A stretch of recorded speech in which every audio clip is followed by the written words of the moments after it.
Би эх жилийн төсвийг эх жилийн үндэсний статистикийн газраас гаргасан судалгаанд суурлаад бидний инфляцийн одоо эх жил инфляцийг одоо нэг оронтой тоонд байна гэд энэ төсөв өргөн баригдсан байлаа.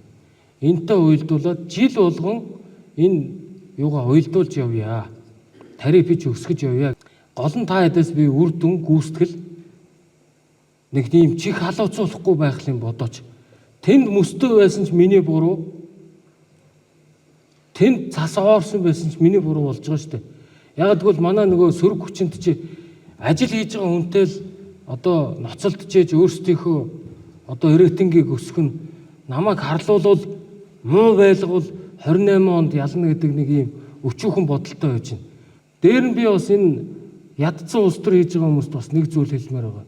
Шүн ороогүй явдаг энэ түүхийн ажилчдыг битээ хөгийн улс төртөө хутгаарай.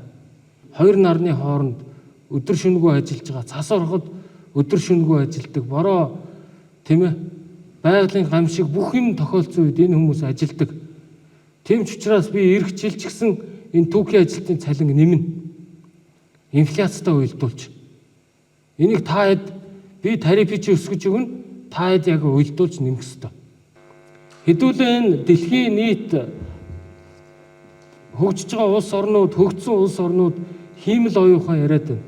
Хэдүүлээ одоо хиймэл оюун ухааныг нэг бүрэн дүүрэн нэвтрүүлж чаддгүй маа гэхэд хот нийтийн аж ахуй тоног төхөөрөмжийг бүрэн нэвтрүүлье. Нэвтрүүлсэн тоног төхөөрөмжүүдээ олон үйлдэлтэй ийм функционал байдлаар хэдүүлээ ашиглаж сурмаар байна.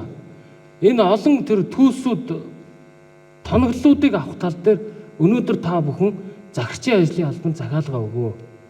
Тэгээ бид нар та бүхэнд одоо лизингээр түрээсээр энэ зүйлүүдийг худалдаж авч өгье.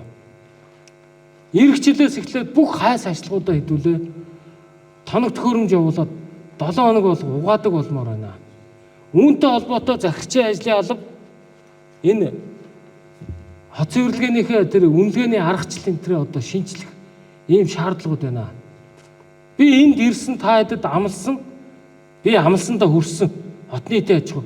Би жил болгон инфляцийн түвшинтэй уялдуулъя гэдэг бол энэ аль салбарт байхгүй юм шинжилэл. Тэгээ би та нарын хүссэн техникүүдийг лизингээр авч өгье. Яг эцсийн хэрэглэгч үйлдвэрлэгчээс нь авч өгье. Дунд нь ийм нэг шахааны нэг ийм хөгийн тоног төхөөрөмжүүдийг хэдүүлээ авахгүй бай. Европоос хэдүүлээ авъя. Скандинавын хоогийн хүүтний улиралд хэрэгэлдэг тоног төхөөрөмжүүдийг цаашид авъя. Тоног төхөөрөмжүүдийг тодорхой элэгдэл хорогдлыг нь тооцдог хугацааг нь нааш нь богиносгож татъя. Тэгээ хаагдталдаг болъё.